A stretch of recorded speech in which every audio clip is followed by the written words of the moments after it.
Hey, Bobby, Eugene's on my email this morning. Okay, Bobby, you're live. Good morning, committee and guests. It's Wednesday morning, March 15th, and we've got a pretty full schedule. The first thing this morning, we're gonna hear from Dan Smith, who's co-chair of the Dairy Task Force, and on some language that we talked about, maybe putting in bill form and passing and sending to the Vermont Milk Commission. And we're going to also talk in regards to the electronic fencing situation that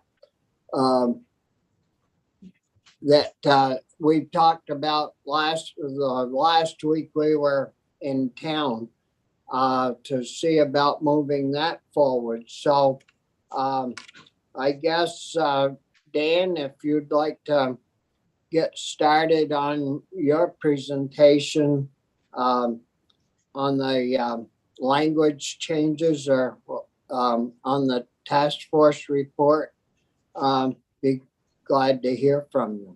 You want to do the task force first and then talk about the fencing afterward? Whichever way. Have you got something on the screen that already, or? Well, it's hiding behind you, but so we can do it either way you want to do it, Bobby. Yeah, that's fine. We could do the language first and, Okay.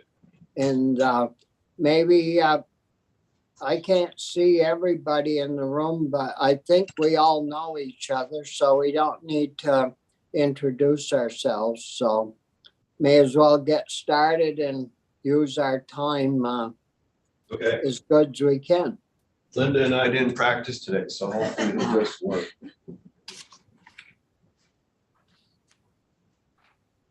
Yeah. There you go. Here we go. Perfect. Okay, so I was in a month ago or so, went over in, I guess I need to introduce myself for the record. I'm Dan Smith. I'm the co-chair with Senator Starr of the task force to revitalize the Vermont dairy industry that the legislature created a couple of years back. And I'm here for round two of my presentation to the committee on the task force report to the legislature.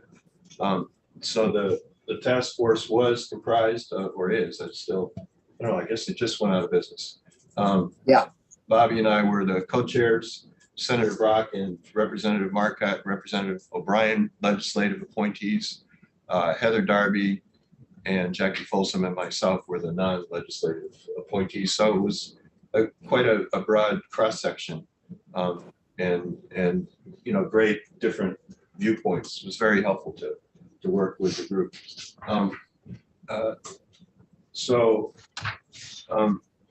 I've spent more time on where the task force came out, facts and legal conclusions.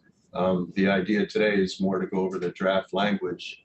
And then as Senator Starr said, he and I had some thoughts for sharpening up the directive to the Milk Commission, which was kind of the last thing that we did. We didn't spend much time on in the task force. And then just kind of put a little bit of context of the overall process we're involved with. For the findings, just to, again, as we've discussed quite a bit, the primary finding is that the Vermont dairy industry is in the last 20 years has become a new industry and is now a value-added, high margin value-added products market, and using the majority of the milk in state instead of shipping it out of state. And both of those are tremendous changes from relatively recent times and the historic pattern of the Vermont dairy industry. So it's I highlight over and over the change, and the sort of the key data is that the state produces roughly 2.5 billion pounds of milk, and 1.9, almost 2 billion pounds of milk is being used in state. Of that 2 billion, about 1.6 is Vermont produced milk, and the remainder is coming in from out of state. But the majority of the milk that's produced in the state is now being used in state, and the industry at 2 billion pounds of milk, that's a good size industry. That's not a niche industry. Just 220 billion pounds of milk being produced in the United States. But of that, the high value is a relatively small percentage. And Vermont has an outsized market share of that Ben & Jerry's, Kraft cheese, that high valued margin. Vermont, because of the Vermont brand, primarily, and a leadership position started here. Vermont is really in a leadership position for the piece of the dairy industry that's making money. And the other piece that I think is hidden in there a little bit is that there isn't, and this was a surprise, to Bobby and me, have been working on this a long time. Most of the milk is coming out of Vermont. There's not much milk that is coming in from out of state. So it's a pretty well-structured, functional in-state industry at this point. At the same time, that the high value-added industry is developed, the state has lost 70% of its farms. And the correlation is really to federal order reform in 2000. The numbers are 1549 to 467 the end of the year.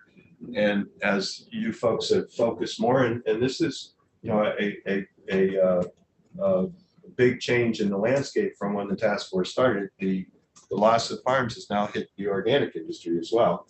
And a similar percentage of organic farms has been lost in a shorter period of time. And that's a new and obviously problematic development. Organic was seen as both an alternative as well as a healthy niche in the industry. I think similarly, the organic dairy industry on the retail side is relatively healthy, but on the farm side here in Vermont, there's some problems. So there's some structural similarities, not tied to the federal order program. So there's a structural difference, but the loss of farms and the downstream market, there is some parallel to it. Can I ask a question? Sure. I'm just curious, is the largest portion of the loss of farms in both the conventional and organic sectors related to small farms as opposed to larger farms? In other words, have we lost more small farms? Absolutely, certainly. Okay. Yeah. No question. So consolidation is having an effect in that regard as well. Yeah, it's a clearly a chicken and the egg question. And the complexity of that, I think is a very important one. For the market supply, most of the farms are still small farms. We have very relatively few LFOs, more MFOs, but mostly as smaller farm operations. But their percentage of the milk supply in the last 5 years, that's really what started to tip to the bigger farms. So the consolidation is really only in the last couple of years tipping to the bigger farms. And it's a combination of the smaller farms. It's primarily the smaller farms going out of business because we don't have that many more LFOs in the last few years, although they are getting bigger. So there's a lot of moving pieces to it. And different than the rest of the country, until very few years ago, the smaller farms contributed more than half of the milk supply. Okay. Yeah. So, And on the LFO stand, were we ranked 33, 34? Yeah, 35, somewhere right in there. Yeah. So the legal side of this is that with the milk being bought and sold in state, the state now has jurisdiction again over the industry, which it really hasn't had from the 1960s to about 10 years ago. So big legal change. We went through with a law professor, feel pretty confident on the law side. The issue is the economics of this. So with the market structure change and the legal structure change, the enabling legislation for the Milk Commission needs to be updated.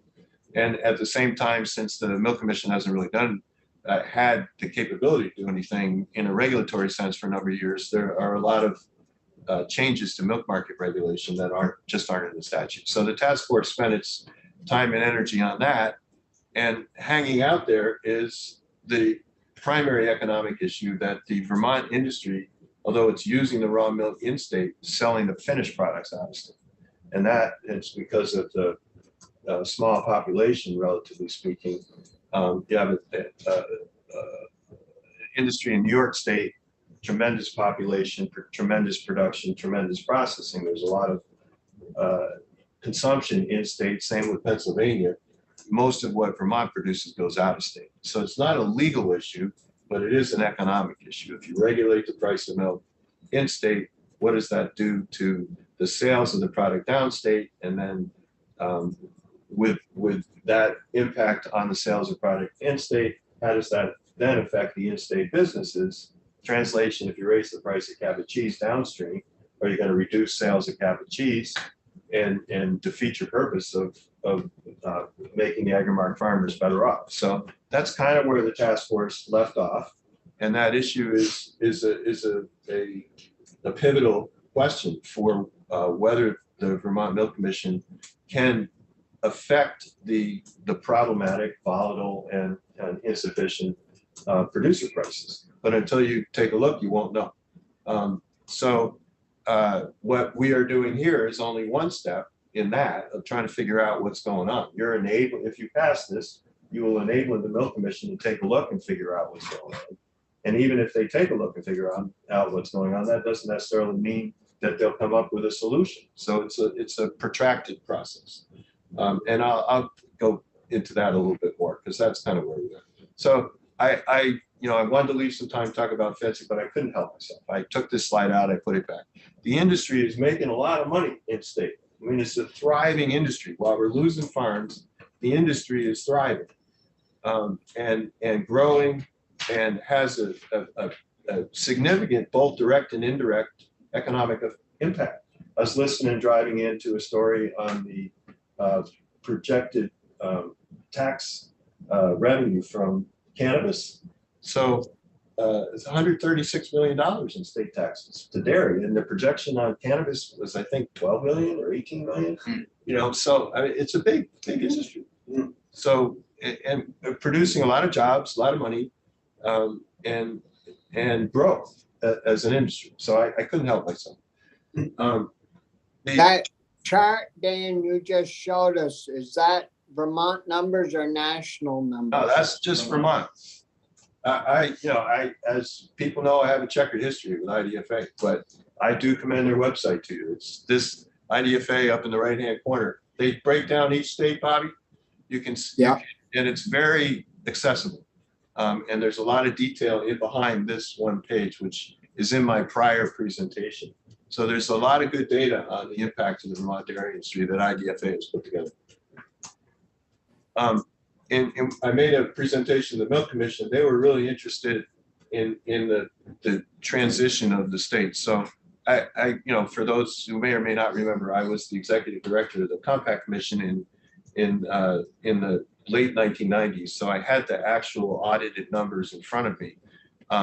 And it's kind of a little bit apples to oranges because we were doing something different. But I might be off 5%, something like that. But 15% of the milk was staying in state in 1996. In 2011, it was below 50%. It's now 62%, 2019. So there's a clear trend, which is what I've been trying to describe. And at the same time, the volume of milk going out of the state is, it's reduced from 85%. That's what the industry used to be. And it's smaller percentage. And whether that trend continues, that's, I think, is to be determined. But it's a big change. And then one last look at the pool summary. So at the beginning, it's 80-20. The industry in state totaling out 2 billion pounds of milk, round numbers. So 350 odd million pounds is coming in from out of state. it's a fifth, it's a small percentage, the base of it, that 1.6 billion, that's produced in state and used in state. That's a real anchor for a soundly constructed industry. Price regulation issue, you're gonna price that 2 billion, you're gonna have 600 million pounds hanging out there that needs to share equitably, and that's a milk market regulation issue. It's doable. That, because the base of it is so high, that's doable. So that's the kind of the run through of, well, the loss of farms. So I just put the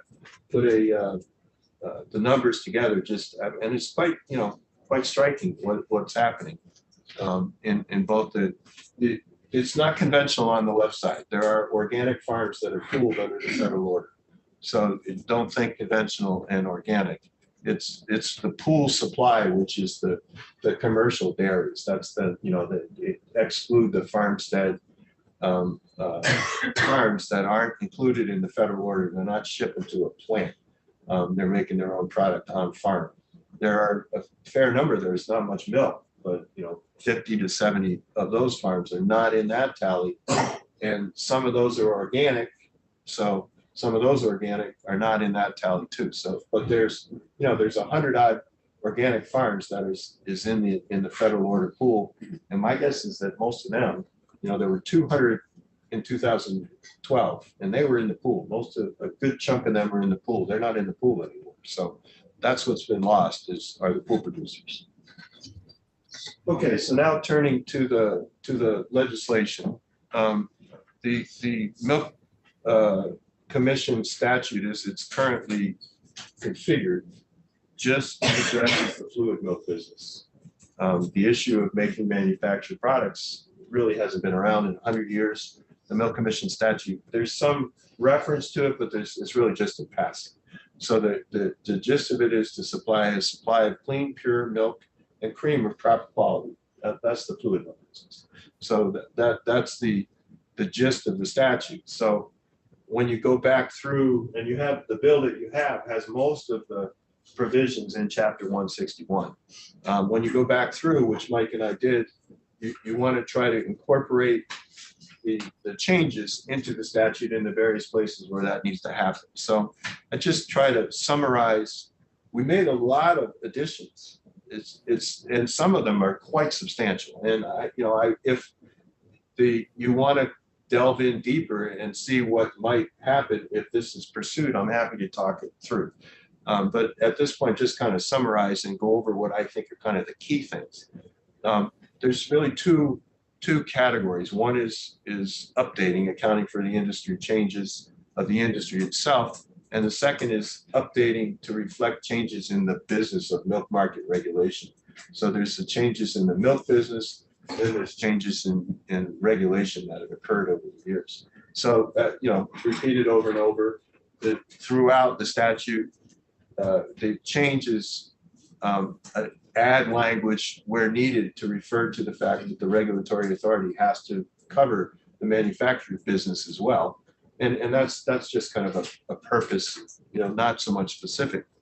One major change in that regard is that the Milk Commission spent a fair amount of time and concluded to segment out the organic dairy industry as a subject of jurisdiction. There's no other regulatory agency in the country that's doing that. Vermont would lead.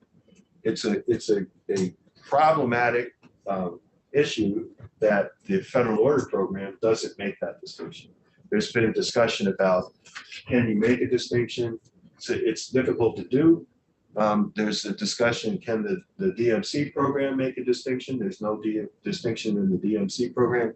The proposal that the task force came up with is to authorize the Milk Commission to make that distinction and look at the segment of organic separate from the segment of conventional. So that's written in the language, and that's a big change. Same with farmstead. There's the capability to review farmstead operation, farmstead, organic, conventional. You're not really trying to segment out, but recognize that there are different means of production of milk and dairy products. And similarly, obviously, the environmental costs and compliance requirements that have been put on dairy farms in Vermont is a big change to the industry. No acknowledgement of that in the statute, no real acknowledgement of that in any statute. So Vermont will be leading on that. Bobby said so. Yeah, wasn't that figured out to be like $1.65 or 70 cents a hundredweight? That price. Yeah, Mike spent some time trying to get there, and there's a challenge. And, you know, I think that what he did was sort of the proverbial 50,000 feet look. And, you know, what this would do is authorize the Milk Commission to take do the actual formal investigation. You know, this is authorizing them to come up with a real number as opposed to a scoping number. But yeah, that was his scoping number, was $1 and change of additional cost. Yeah. So there's criteria built into the new language to allow the commission to do that investigation. And then we went one step farther and put the ANR, proposed to put the ANR secretary on the Milk Commission, so that you would have that expertise and viewpoint as part of the Milk Commission. So you have consumers, academia, farmers, processors, also ANR. So big change. Call out for trucking. Trucking is just a hot button issue. Generally an issue in the federal order that just is like an impacted wisdom tooth that they just can't deal with. There's a hearing going on in the Southeast right now to try to address the problem in the Southeast, but it's a local hearing. So we just, you know, it's a put in there, you know, if the Milk Commission wanted to, they could dig into the trucking issue for itself. It's a call out. On the other side, now I'm doing Bobby's thing. I'm doing a 1 ton load and a half ton pickup, but you got me doing fencing today too at the same time. So, you know, please feel free to jump in, but it's a lot. It really is. So we took the compact, what amounts to, you know, you don't want to call it supply management. So it's really giving a regulatory agency the capability to look at supply and demand and production equilibrium. So if you're going to raise the price on the one hand, you don't want to generate increased increased supply that crashes the price. So the Compact Commission had quite a bit of success with that. So no other regulatory agency doing that. The Vermont Milk Commission could do that. We talked a lot about tiered payments, which is to allow different payments based on different sizes. Maine has done that, had good success with that. So this would be something that isn't new, but would be building on the Maine experience. And I think it would, you know, if you could get to that point, that would really advance the function of milk market regulation, because no question, there's different costs of production among different size entities at this point, and the regulatory system does not acknowledge that. Then final major change is to add the requirement of a producer referendum. That's in the federal order program, but it's not in state programs. So that would be a significant addition here in Vermont to say that whatever the Milk Commission might come up with, the producers would have a chance to vote on and decide for themselves whether it was in the interest of the industry, which has been the model of the federal program. It's worked quite well. The challenging issue has been block voting, where the co-ops vote on behalf of their members. So we took, and it was in there primarily because of the logistics of having, there were, in the hundreds of thousands, 50,000, tens of thousands, individual farmers voting on a referendum. So the logistics were in favor of having the co-ops vote in favor of their members. And that was the gist of block voting. But there's only 500 farms in the state of Vermont. So the basis of doing block voting is kind of gone. So there's no block voting provision in our proposal. Then the last kind of update is to add the exemptions that are built into the compact for nutrition programs to make sure you don't have an unintended impact on nutrition. And the producer handlers are the on-farm, that's the milk market regulatory term for farmstead operations. So to enable an exemption, so you don't pull in and have an unintended impact on them where they're not really affecting the overall market. So a few other sort of technical reblending. Again, if we want to get into more into the weeds, I'm happy to do it. But really, it's the update in the big picture and then in the smaller picture one time through the statute and make, if the Milk Commission were to become an active regulatory agency, they have the tools that they need to be effective. And that's, I just go through a few of the language. So the organic piece translates to this, that in the section 2924 authorizes the commission to set an overorder price, a producer price that's above the federal order minimum. Section 2925 provides the machinery for doing that, and subsection B is the so-called guidelines. So the basic guideline, the non-underlined is existing language. The commission is basically doing an investigation, it's an inquiry, it's a hearing, take testimony, do a hearing, to look at the costs for producing, hauling, handling, processing, so you're doing your basic inquiry into the cost of providing raw milk to the plants and selling the products downstream. And you want to look all the way through. So that's good basic language. So we add that this is now milk production plus dairy products, as opposed to just raw and fluid milk. And then in addition, we add, you're taking in different marketing conditions and costs of the different marketing sectors. So that different marketing sectors includes organic and conventional, but would also include farm stuff. So it would allow the Milk Commission is now authorized and really directed to look at across the market sector. And again, that's very different than standard milk market regulation. And then the last sentence authorizes the commission to set equitable prices according to market sector. And that there was a fair amount of discussion in the last 5 to 10 years about trying to get organic to have that authority, to have the USDA do that for organic milk production in the federal order program. But it seems to have just concluded it's not doable. So there it is, done in the Vermont statute to let the Milk Commission do that. This is basically the supply management language that's in the compact. We're still in section 2925, so we're in the machinery section. And one is to ensure the overorder price does not create an incentive for producers to generate additional supplies of milk, which would make an imbalance of supply and demand. So we chewed on that language a lot in the compact, and it worked out pretty good. So I thought I recommended it, and the task force agreed to take the experience and put it into the state. And then here's the environmental compliance language.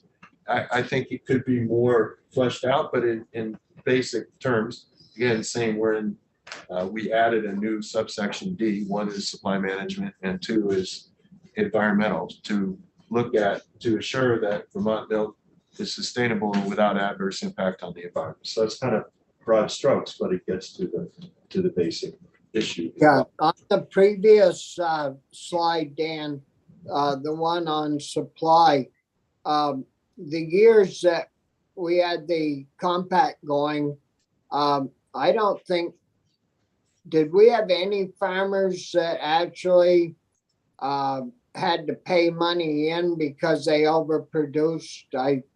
If I remember, I thought everybody complied with the supply control. Yeah, it was set up actually as a voluntary mechanism. You could choose to get into there was an additional pool. Some money was taken out of the basic pool and put into a pool for farmers that agreed to stay within their historic base. So you could choose whether to, it really was a tiered pricing mechanism, voluntary tiered pricing mechanism. And I think to your point, you didn't have any producers that complained that they had been omitted from the pool unjustly. They appreciated having the choice, and those that wanted to be in, most everybody get in, to your point. There are very Yep. few that stayed out. Yeah. And nobody violated the cap. Yeah. Yeah. It worked. Yeah, Then, this is more kind of weedy milk market order stuff, but it's a pretty significant requirement. It's 2/3 of the producers. So, I think obviously there's been a lot of discussion and concern with what I said. If there's an understandable concern that where does this lead? Does this lead to raising the price of cheese? And that's going to be to the detriment of everybody. So why do this? So this is kind of the fail-safe mechanism for that.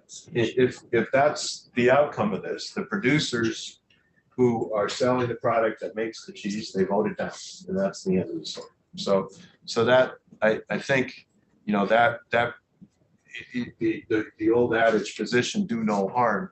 That's what this enables. That this would preclude the industry from being harmed. And that is the function of the producer referendum and the federal order program. It serves that purpose. So that's the,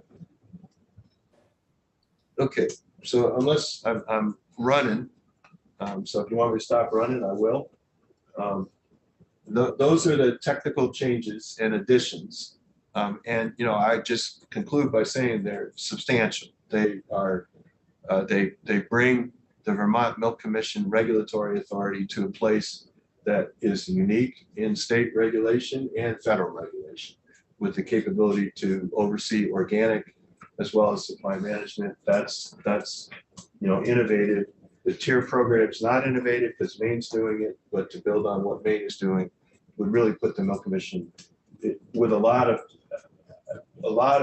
capability to get at the market if it were to choose to do that.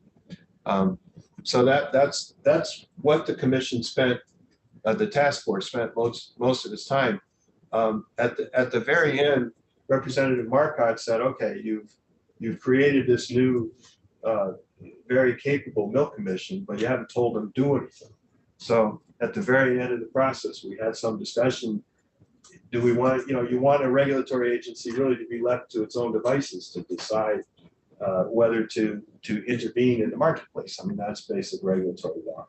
So Mike said, because he's kind of a no nonsense, common sense kind of guy. Well, that's all well and good, Dan, but you got to tell him to do something. So we told him basically to hold a meeting and decide what to do. So Bobby and I spent a little time since then. I've done a little research. Where's the legal line of what a legislature can tell a regulatory agency? And we put together some suggestions for you. And it doesn't go too much farther, but it's a little sharper.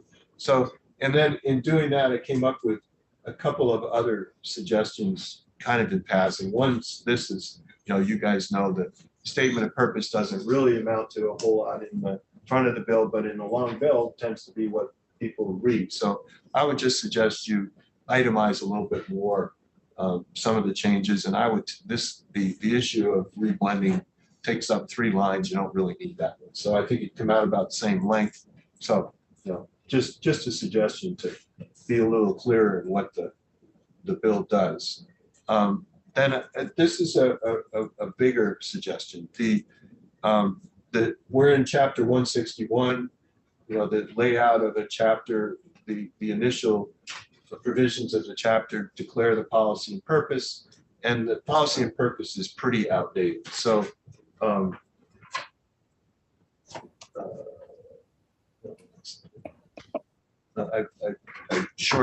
got the old one. Mike and I went through and made some marginal changes to section 2921A, which is, hereby declared by the assembly. And I would recommend that you just rewrite section A, bring it up to date. And the gist of what I wrote is to say that we now have the basic starting point is that the industry is central to the well-being of the state, blah, blah, blah. That industry now includes manufactured products plus dairy farming, so it's got 2 sectors to it. And the impact of those 2 sectors affects the economy, the environment, and the cultural and, landscape, but it's the two sectors that do that. So, just do that, number one, and then number two, acknowledge in statute that we're 70% of farms gone out of business, and there's a big problem that needs to be addressed. So that would be my recommendation. I wrote it out and happy to go over that with you. I think you can go over it with Mike too. It's just language. So that would be really primary suggestion one. The main thing that Bobby and I worked on is this, to clarify and strengthen what the legislature is directing the Norfolk Commission to do. This is the existing in the bill that you have in front of you. I bolded out the essence of what it says, which is to convene and hold a hearing, which is good. But the purpose of the hearing is to determine whether to exercise its authority to issue an order. So you're in legal terms, you're telling the commission to get together and decide whether to issue an order. And that really compresses the process into one meeting. And the process can't be done in one meeting. You can't make that determination. You have to go through the hearing process and decide whether to issue a proposed order first, and then allow the community to react to the proposed order as an additional step, and then decide whether to issue a final order. So you really have 3 steps compressed into one. So that needs to be busted up a little bit. And then the second thing that we came up with was that the commission should tell the legislature what it did. And when you kind of in the regulatory world, commission doesn't need to tell the legislature if it acts, it acts. You could have it go in and say, did you act? And they say yes, but at that point, that's separation of powers. They act. What you want them to tell you is if they didn't act, why they didn't act. So those are the 2 pieces I worked on. So I put my legislative counsel hat back on to do that. And so my suggestion, and I spent a little more time on this than otherwise, is that you're really directing, and again, I went through sort of the law of regulation, where the legislature can direct the agency to act. Where the line is drawn is you can't tell the agency to issue an order. There's some question you could have them issue an emergency order that they can then come back around and decide to undo. But really, what you can tell them to do is hold a hearing and make a decision. What decision they make, that's where the line's drawn. And you can go a little bit farther and craft how you want to direct them. So I'm suggesting go pretty far, which is to start with what is the initial step, subjects and issues. You hold a basic hearing on the issues of concern. You're not really looking to the outcome. You're looking to identify the issues that are raised by the problem. And the problem is the loss of farms. So you direct the agency to identify issues of concern that will enable them to be informed on what's happening, what's causing the loss of farms. So, and I pulled out what the compact did, and kind of, we had like 15 issues. We did a similar subjects and issues hearing. It's standard in the regulatory world. When you get started, just subjects and issues. What are the issues of concern? Cost of production, cost of processing, cost of transportation, cost of putting the products on the shelf. Just go through the list. And then what's added on at each step of the way. And then how does the cost here affect the cost there? And just spell out those issues and then have people come in and give you testimony and a record on that. So then you have evidence that you can think about what to do. So that's my suggestion. Just ask them to do the first step of subjects and issue rulemaking procedure. And for the purpose under 2925, they can investigate. So they would do their hearing investigation and then consider whether the issuance of a regulation can effectively respond to the loss of farms. So the driving issue, we've lost farms, back up. notice a hearing on the issues that will inform the commission about that problem. And then as a secondary directive, direct them to look at both conventional and organic separately, rather than lump them together. So, Bobby and I back and forth. You and I haven't really had a chance to go through, Bobby, but that's the gist of what we talked about, wouldn't you say? Yeah. So then Mike had, the directive was they had to hold a hearing within 90 days and essentially make the decision within 90 days. It looks like I got too many eyes in here, but in any case, my mother's son, hang on. I would like to spend a little more time on this if you're interested, but I tried to put together a little bit of a schedule. I think 60 days is enough time for them after you pass the bill to issue the notice, to put the notice together and get the process started. And then give them a total of 8 months. So I look back at what the compact did, give them 8 months to decide whether to issue a proposed order. So that's not the final order. That's just if they're going to make a decision to go the next step and say, we think maybe this is the right thing to do, which is essentially what a proposed order is. What do you think? You say, we took testimony, we listened to what everybody had to say. Based on that, we think we should do X. And then you put that out, proposed X. And then the same people that testified, gave you the evidence to begin with, they comment on your proposal, and they either say, don't do it, that's the craziest thing I ever heard of, or good start, you might want to change it this way, or you got it, go for it. And then based on that, you come up with a final rule. So you're given 8 months to come up with that proposal. And then if they go forward, you go final rule, then you go produce a referendum. So then, according to where Representative Marcotte, his suggestion was if they deciding not to do something, they ought to let the legislature know that. So as I said, I broke that out and just said it expressly that if the commission doesn't go forward, then they have to notify the standing committees of agriculture, and that's the time frame. So if you pass the bill in May and it's effective on passage, it gives them 10 months, which I think is a reasonable time. It essentially decide whether to go to the proposed order. And if they don't go to proposed order, then they have to notify you of that fact so that it's during the legislative process and you can respond to that and decide if there's something you want to do in response to what the commission has come up with.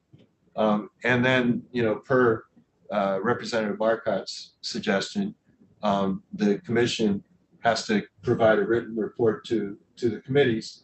And I spelled out what seemed the gist of what we're trying to get at, which is they will do an investigation that will hopefully illuminate why we're losing farms beyond what we know now.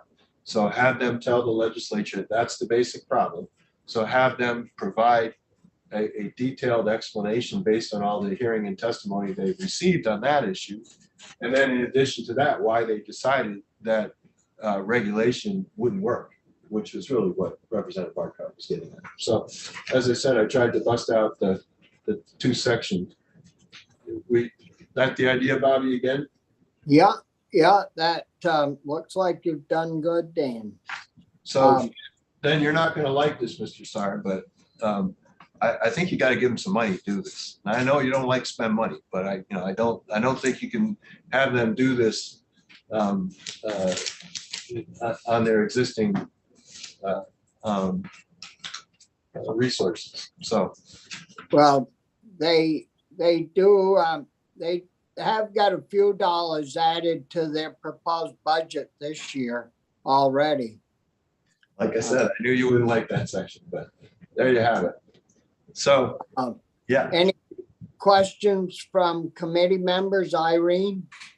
Thank you. I'm looking at a draft from the middle of December of last year, and it's not matching what I'm seeing on the screen. So maybe you can help me figure out why. Yeah, so that's what I suggested is these are the changes to the draft that I guess the co-chairs are suggesting, is that fair, Bobby? That, Yes, yeah, so they're really 2.5 changes. I mean, you can make a change to the statement of purpose or not, but I'm recommending, I guess, in reverse order, that number one, you change section 2 of the bill as presented. And suggestion 2 is you rewrite the declaration of purpose in section 2921A that's in the draft. Scrap that, strike all, and replace with this language. All of this section 2 that you just talked through doesn't match what I'm reading either. So section 2 should read, this should be section 2. Right, well, it's not in the paper that's in front of me, so I don't know why. Well, then that's a problem for me. Can I see I tried to take what Mike put up and work on. Maybe I'm not looking at the right one. So section 2 is.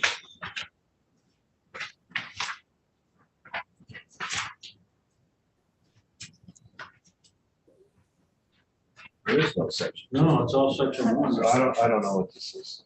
This is, this bill doesn't have Representative Markot's addition. Okay. It's missing Representative, which Okay. we passed out. So, All right, well, that would be helpful for me to see whatever it is that you're talking about, because nothing that you just said matches what I have in front of me, and that's a problem for me. Linda, what happened? yeah. Section 2 is the effective date. Thank you.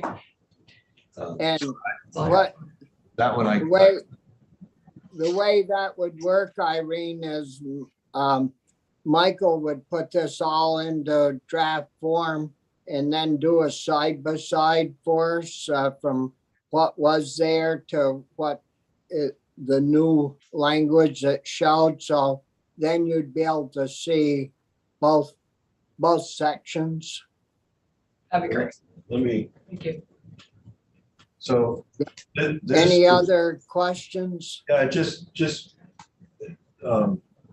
this is what this draft is the report. It's strange on the screen if you look.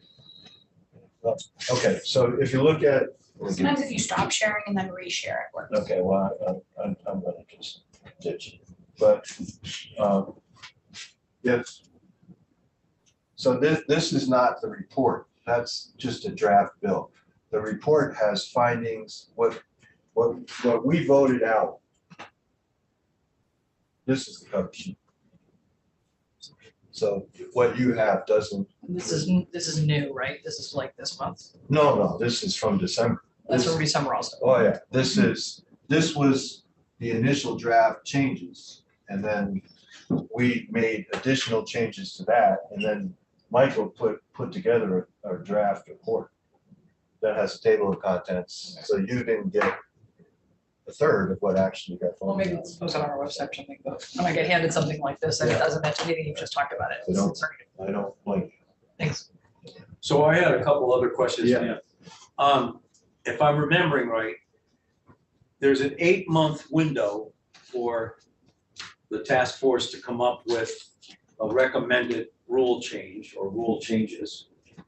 But then there's a 10-month interval with a report back to the jurisdictional committees if they don't. Is that, am I following the chronology Yeah. well to give them some time to write the report to the legislature. as to why they didn't recommend? Okay. Correct. Yes. So then my second, well, I guess I got 2 more questions. What sort of input did the organic sector give you guys as you were coming through here? In other words, you've expressed the intention to separate them in some sense from conventional, which, and I understand the reasons, but maybe they don't want to be. I mean, did they say, yeah, that's a good idea, let's do it, or? Yeah, great question. So we spent, I think, 2 full days taking testimony on organic. So the layout was pretty similar. The first was information about the how the organic industry works in Vermont, how much milk, how much farm, where does the milk go, who are the customers, and then some testimony about what might be done.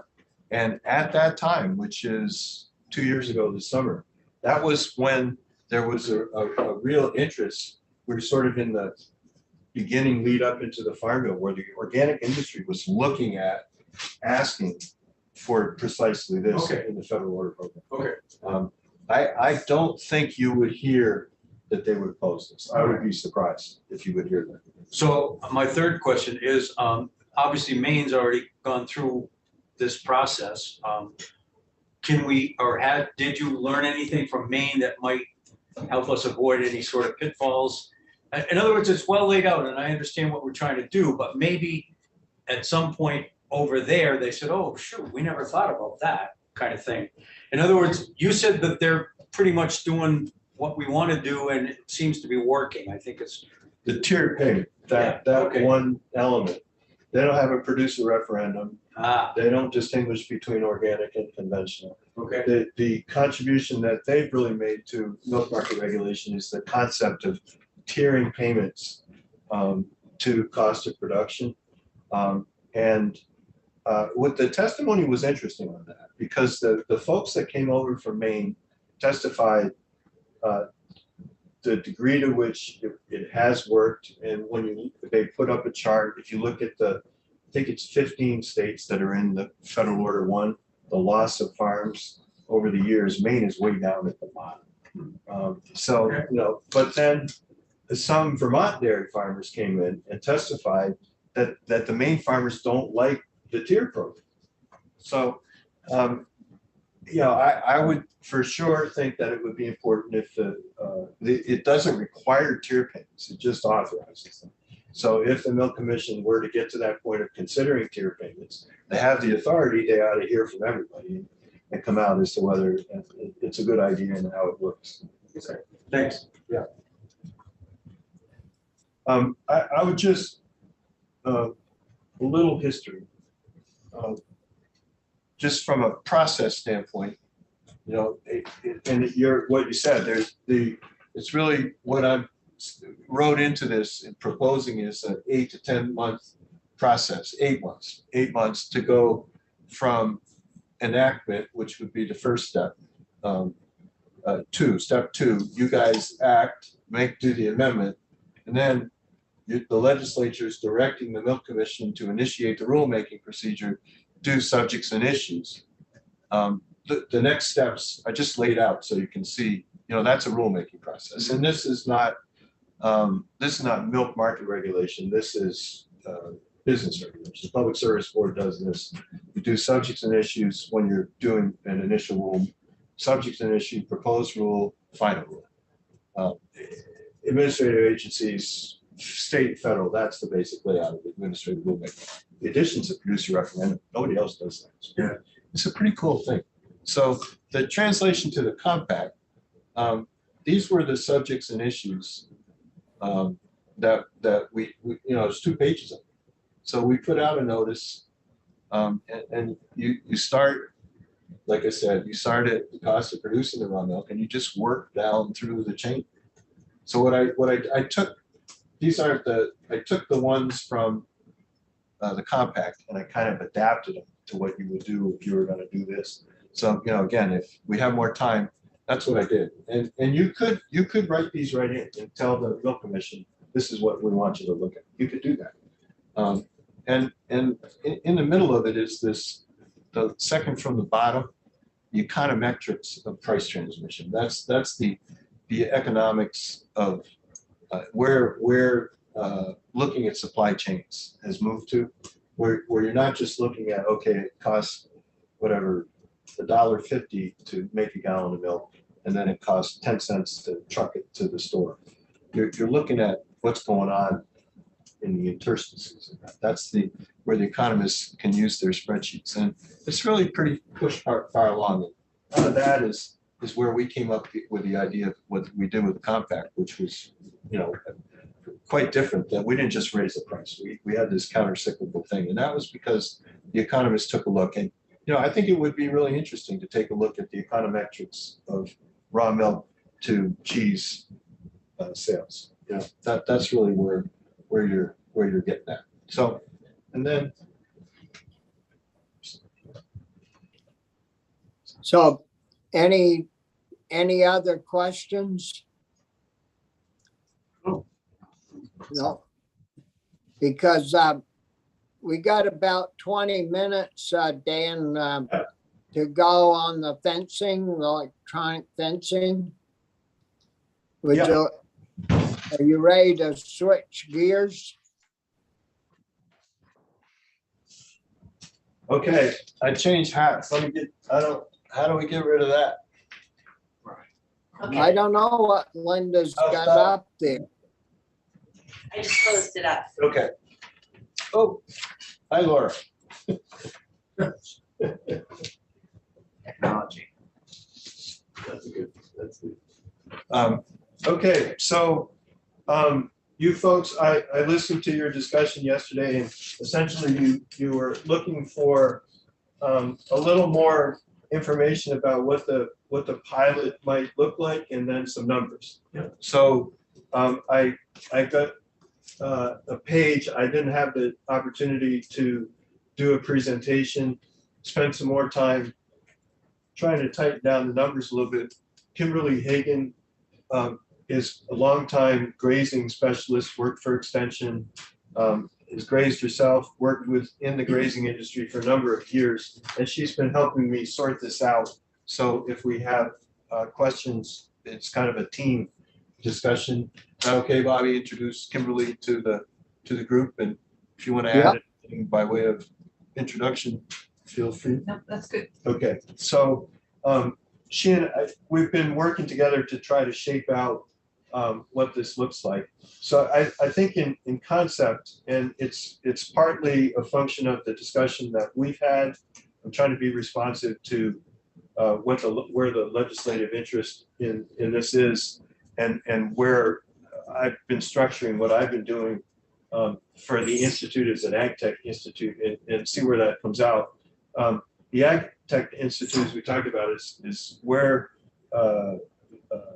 virtual fencing is pretty well established is beef cattle, works good on beef cattle operations. So the challenges are, to show that the technology is helpful, not show, but to test the concept that is helpful. That's a good starting place, less variables. So as you guys recognized yesterday, one beef farm, one grass-based dairy, that's the pilot I've got started. The collars are coming in a couple of weeks. They'll be on pasture in a month, 2 months, month and a half. So we're pretty far along with the basic pilot.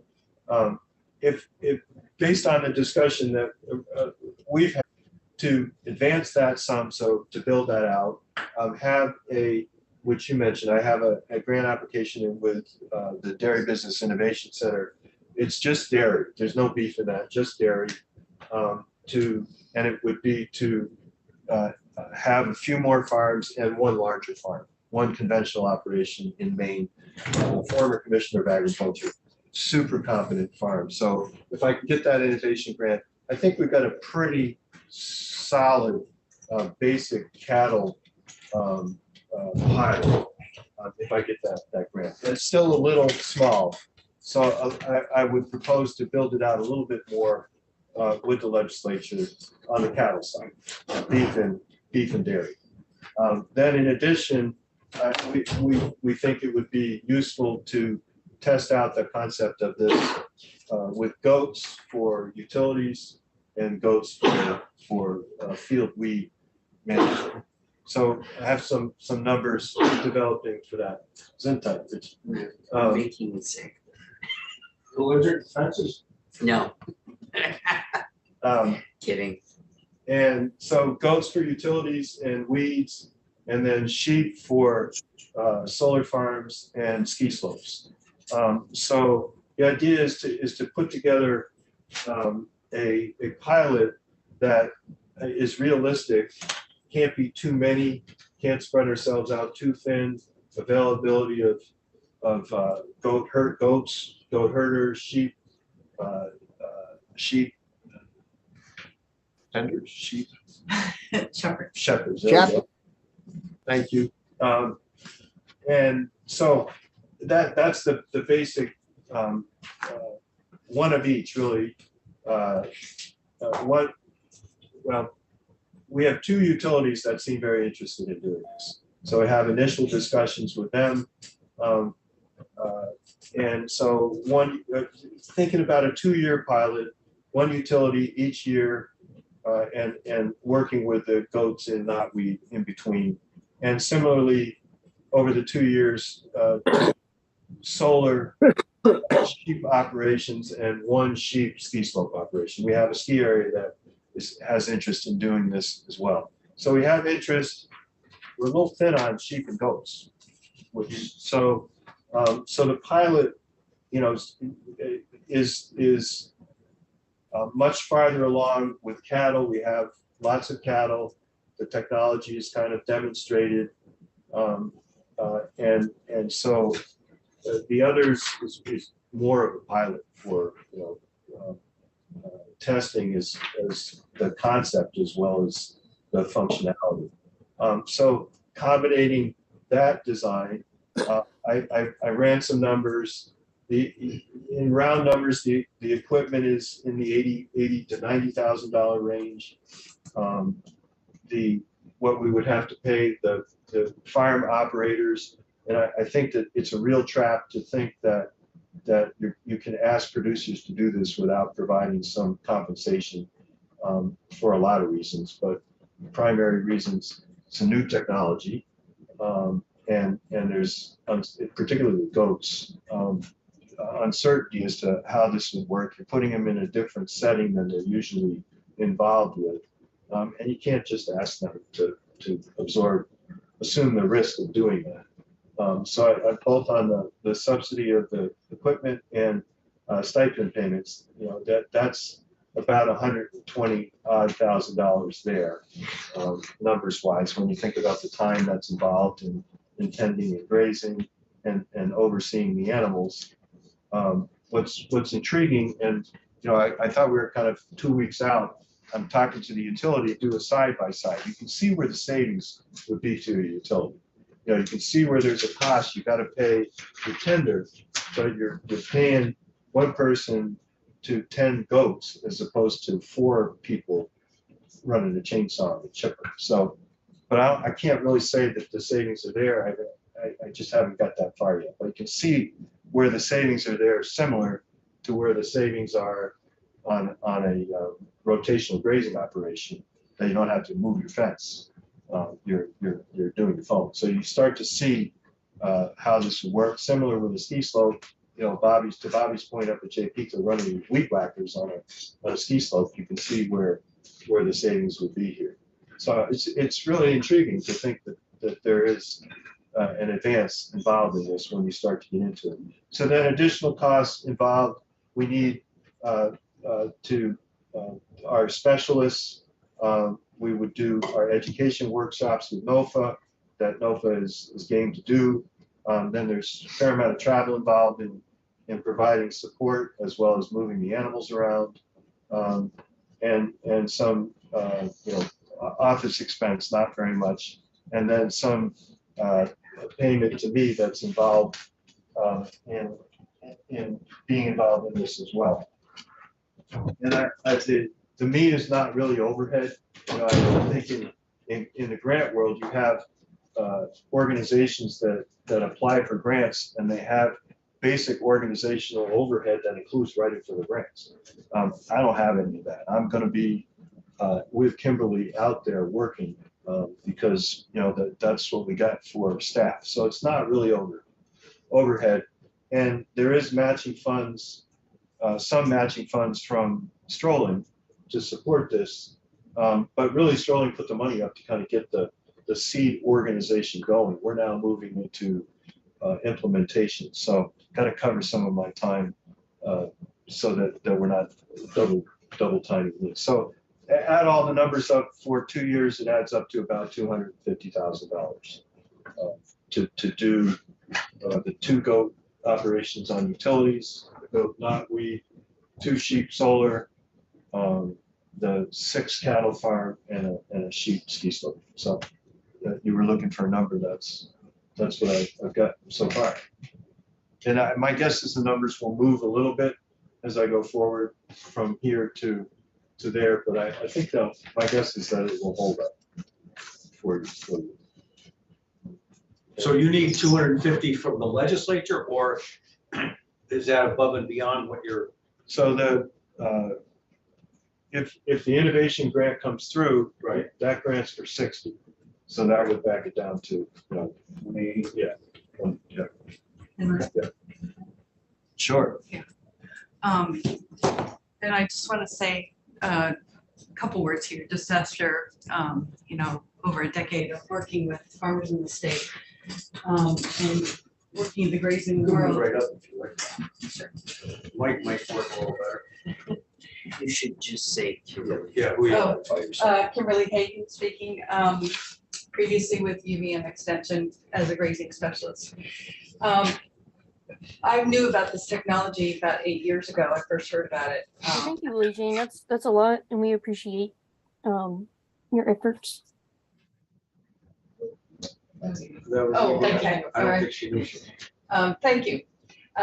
So I first heard about this technology, and I knew, I was talking to some software developers from California who were developing a product. I got pretty excited about it because this is a game changer.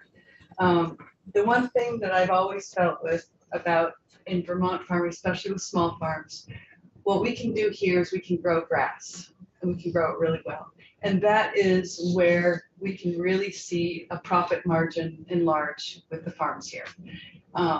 So I've always, believed in wanting to see this happen and be developed.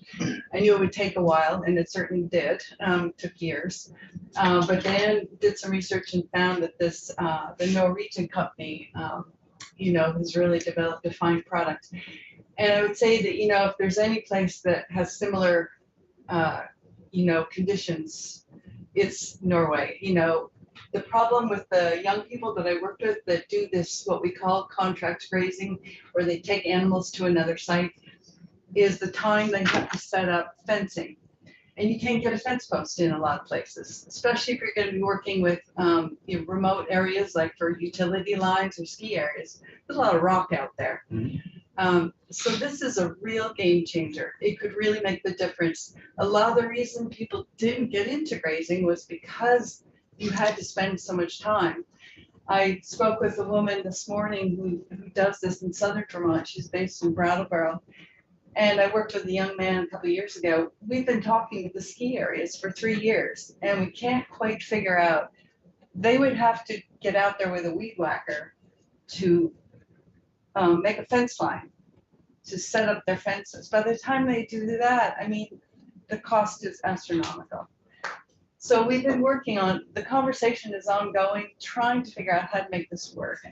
We did get, I've been working with a couple of young people on getting the solar grazing. And that's worked really well because they have most of them have a 12-foot perimeter. So you can easily work inside there to make your smaller paddocks and move the animals around. But if you're out in a remote area, you don't have that. So you really got to make sure you've got something that works. So I can't say enough that I really think this can be a huge difference for farmers in Vermont. The ones that apply to go through NRCS programs to get fencing, there's never a guarantee. It can sometimes be a 5-year process. If you're a startup farm, 5 years go by, where are you? It's really difficult. And if you go ahead and invest in that fencing yourself, then NRCS won't pay. So this seems like I would love to see a trial happen. It's a clunky system. It's the NRCS. Yes, very. And that's the niche that the Institute's trying to fill is to be more agile. And we're beating the bushes for funding everywhere. We also have that's the an ag program here that can bring it up to 50.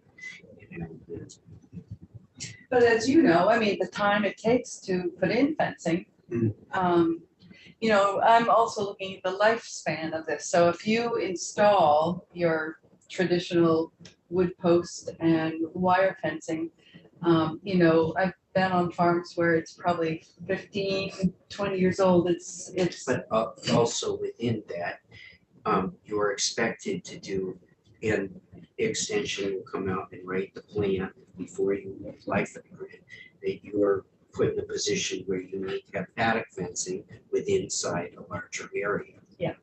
And quite frankly, to go out and change paddocks during that, you're spending half a day every time you're moving your cattle, or you're moving any animal in that paddock stretch. I just fenced a 30-acre piece.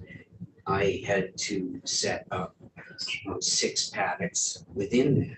I have to every single time do a different line. It takes hours and hours every single time. This inside of that would be much easier.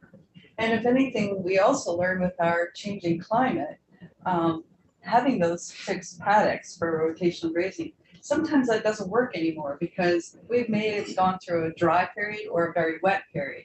So you want to move faster, or maybe you want to slow down going through those because you have to react to the growth of the vegetation.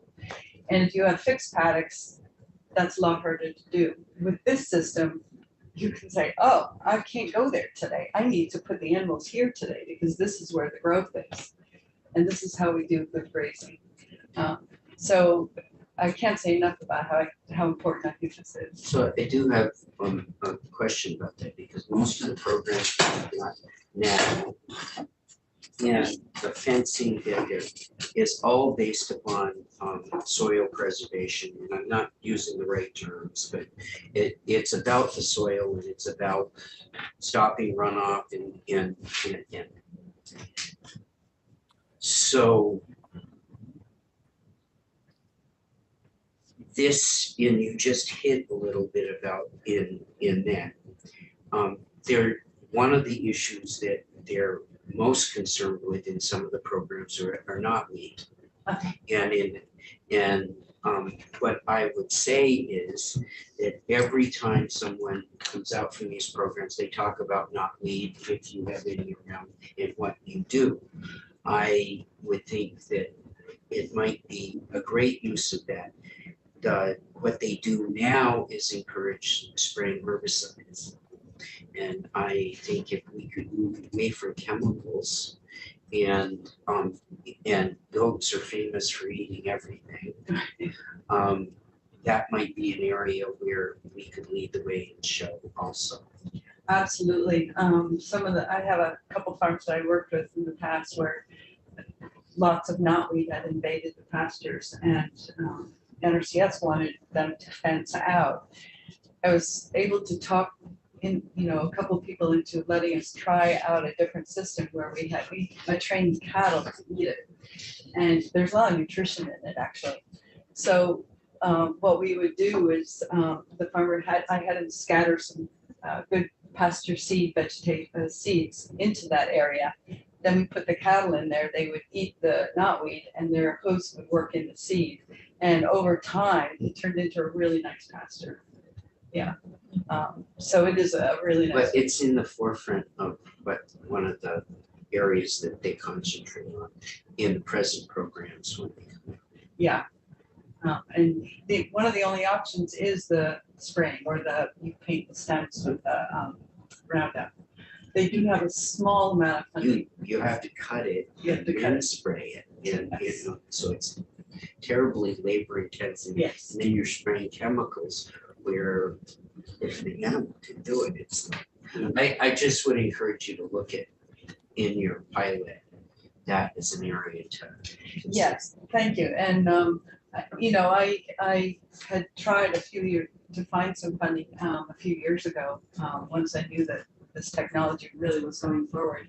But I was never able, while I was still at the university, to obtain funding for it. So I have a kind of a curiosity question. This may not affect the utilities or ski areas because they don't put up fences as such. But for a farmer, if we went this way, does it mean that he or she has to pull up existing fences? No. Okay. They can still, Yeah. use, especially if it's perimeter Yeah. fencing. Yeah. It's fine. Could be if you have some segmentation of your paddocks, maybe some, but I don't Okay, I- I think you're rotating within your perimeter fence. I just put up a 30-acre fence. I have to set up 6 paddocks Right, inside. right. I would not Leave the have to perimeter. leave the perimeter Yeah, and just okay. and be able to move the paddocks and do it on a phone instead of going out and spending a half a day every time I wanted to move the cattle. It's I really, have to move the cattle every 4, 5, 6 days. belts and suspenders. You have your perimeter fence. Yeah. I mean, the beauty of it is you What- could, within a pasture, if you have some rare plants that you don't want them to eat, you can create that so that they won't touch it. If I would just one last thing and then we'll get out of the way. You raised the question of whether the utilities might be willing to provide some funding for this. In the initial conversations I've had, I think that the feeling is that this is a new technology. People talk about, wouldn't it be great to put goats on? But I don't think they're gonna be willing for the first year. They're gonna say, show me. So I think what I'm proposing to them is if we do show you, then you ought to, put something in. And that the kind of the design I see would be that the funding then would enable the expansion. So you start with a smaller number of miles of their utility line. And then if it works, then you can go farther. If it doesn't work, which is a possibility. I mean, I have to acknowledge that it's a possibility that it won't work. To Brian's, the downside is that it won't So work. as somebody that served 6 years on the utility board, the easiest place to cut within a utility company's budget is vegetation management. So what go from get 5 to 10 years, what most of them will do is it's easier to say, oh, this year we'll move to an 8-year instead of a 7-year, and we'll save some money doing that. What that does is you have larger vegetation, so you're catching up most of the time with a chainsaw. The trees, they wouldn't be, this would be the front side that you get them when they're small before you have to do the trees. So initially, I think a utility company will be reluctant to do an untested thing and change the whole system of their basic and internal budget. Yeah. And they have to take those budgets for approval to the PUC to get approval of their rates.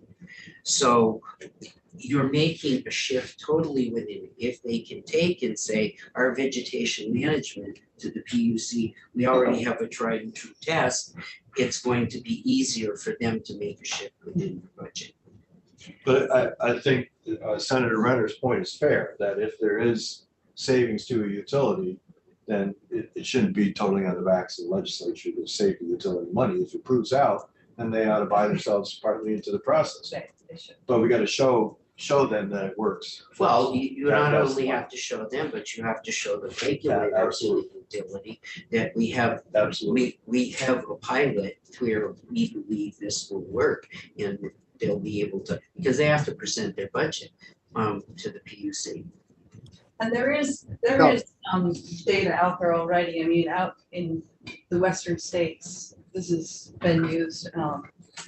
They use what they call contract phrasing, and they haven't used the electronic fencing per se as much. It's just getting started, but they have been using livestock for utility lines, and just for general clearing for to keep fire hazard, fire potential down.